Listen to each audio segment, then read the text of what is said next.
20-20 वर्ष एक माणूस कसं काय एका ठिकाणी काम करू शकतो?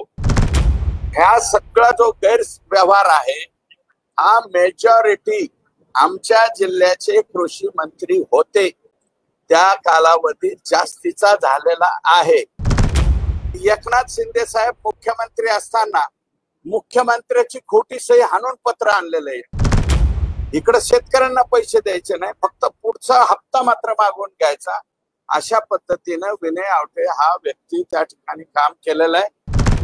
विनय आवटे हा गेली 20 वर्षापासून कृषी आयुक्तालयातच गरगर त्या ठिकाणी फिरतो आणि कोणत्याही कृषी आयुक्तालयातल्या कोणत्याही खात्यामध्ये जरी असला तरी सुद्धा पीक विम्याच्या बाबतीमध्ये सगळे धोरण ठरण्याचा आणि त्याच्यावरती अंमलबजावणी करण्याच्या बाबतीतली सगळी कामं ही त्या एकट्याच व्यक्तीकडे असायची।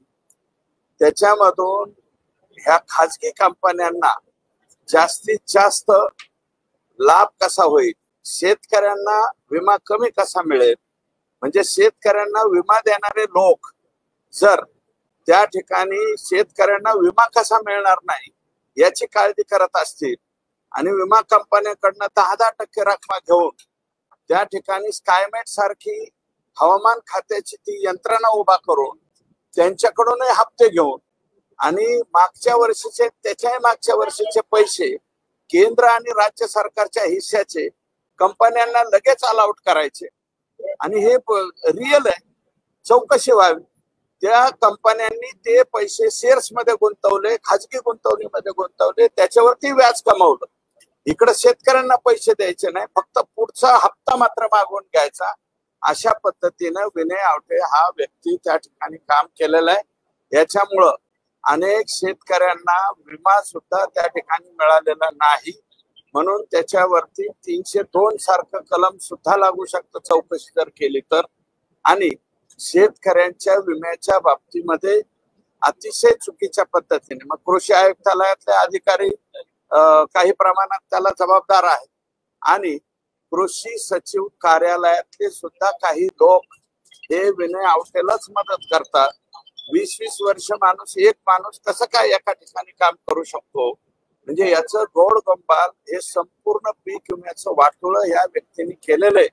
त्याच्यामुळे याची चौकशी झाली पाहिजे, अशा प्रकारची माझी मागणी। विनय आवटे नेमके कोणत्या पदावर आहे, सध्याला कुठं आहेत आणि याच्यामध्ये मुख्य सांख्यिकी या पदावरती आहे, काही वेळा मी म्हणलं ना दुसऱ्या पदावरती सुद्धा आहे।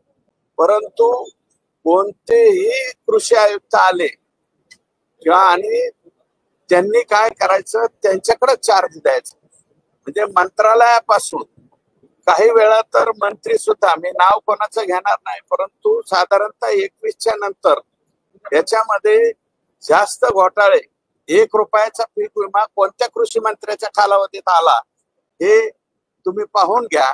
आणि ते जे कृषी मंत्री त्या कृषी मंत्र्यापासून विनय आवटेपर्यंत सगळ्यांचे लागे बांधे हे राहिले। म्हणूनच 1 रुपयात पीक विम्याच्या बाबतीमध्ये एका तालुक्यातले लोक संपूर्ण राज्यामध्ये पीक विमा भरत होते आणि यांच्या रकमा ज्या आहेत ते काही एका जिल्ह्यामध्ये जे विमा भरलेला आहे धाराशिव जिल्ह्यामध्ये ते जवळपास 18 ते 20 कोटी रुपये आणि त्याच्या चौकशी ज्या अधिकाऱ्याकडे दिली 565 खोट्या शेतकऱ्यांनी, म्हणजे त्या जिल्ह्यातच राहत नाहीत ते 565 शेतकरी परळी तालुक्यातले, आणि त्यांची चौकशी करायच्या ऐवजी फक्त जे पीक विमा भरतात त्या हे नाही का सरकारचे जे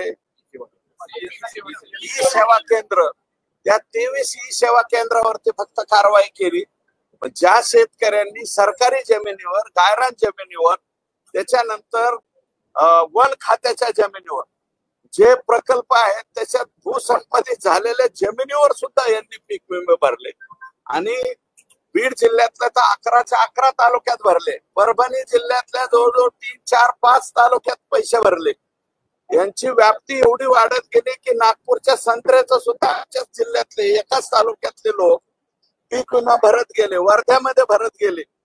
अमरावती, जालना, सगळ्यात मोठं प्रकरण आता जे जालन्याचं निघालंय जालन्यामध्ये सुद्धा आमच्याच लोकांनी पैसे भरलेले, आमच्या म्हणजे तत्कालीन कृषी मंत्र्यांच्या लोकांनी। हे सगळं जे आहे ते हे विनय आवटे आणि इतर कंपन्या जॉईन करून घेत होत्या। आरोप तुमचा धनंजय मुंडेंवर आहे का? कारण तत्कालीन कृषी मंत्री त्यावेळी धनंजय मुंडे 100% आहे। नावानिशी पत्र दिलेत मी तत्कालीन कृषी मंत्री, आणि ह्याचं माझ्याकडे एवढा मोठा गठ्ठा आहे, याचे पत्र दिलेत मी, त्याच्या चौकशा सुरू झाल्यात। हे बघा, मी पत्र दिल्याच्या नंतर कालच सभागृहात सांगितलं की मी कृषी निविष्ठा, त्याच्यानंतर नॅनो युरिया, नॅनो DAP, त्याच्यानंतर सोयाबीनच्या बाबतीमधला घोटाळा, कापसाच्या बंडीमधला घोटाळा, या सगळ्याची जी आहे तक्रार केल्याच्या नंतर याच्या चौकशीचा प्रमुख विनय आवटेला केला, आणि विनय आवटेची ज्यावेळेस तक्रार केली त्यावेळेस ह्या 78 ज्या कृषी निविष्ठा कंपन्या आहेत ज्या अधिकाऱ्यांशी संबंधित आहेत, त्या 78 कंपन्यामधल्या 2 कंपन्या एका माजी अधिकाऱ्याच्या मालकीच्या होत्या। त्या रिटायर अधिकाऱ्याला यांच्या चौकशीचा प्रमुख केला। म्हणजे आम्ही जे केलेला भ्रष्टाचार आहे याच्यावरती तुम्ही पांघरून घाला, आणि तुमच्या पांघरून याच्यावरती आम्ही पांघरून घालतो, हा धंदा त्या ठिकाणी झाला।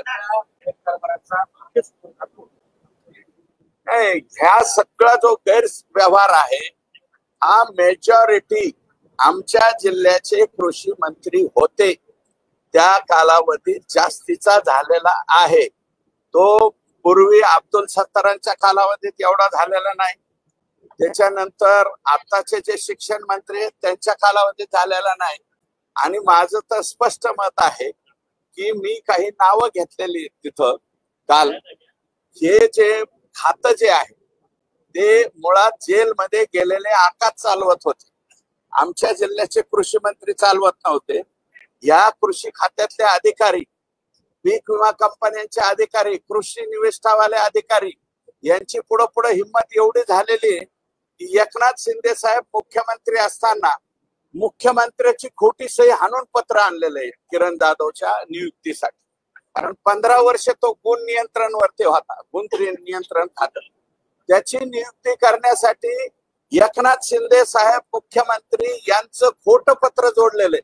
कारण मी नंतर माहितीच्या अधिकारात ते पत्र मागितलं, मला पत्र द्या, तर कृषी खात्याकडे ते पत्र सुद्धा नाही, पण नोट मात्र त्या पत्रावर पुटअप झाली, आणि त्याच्यावरती किरण जाधवची नियुक्ती गुण नियंत्रण विभागात 15 वर्षाच्या नंतर सुद्धा झाली।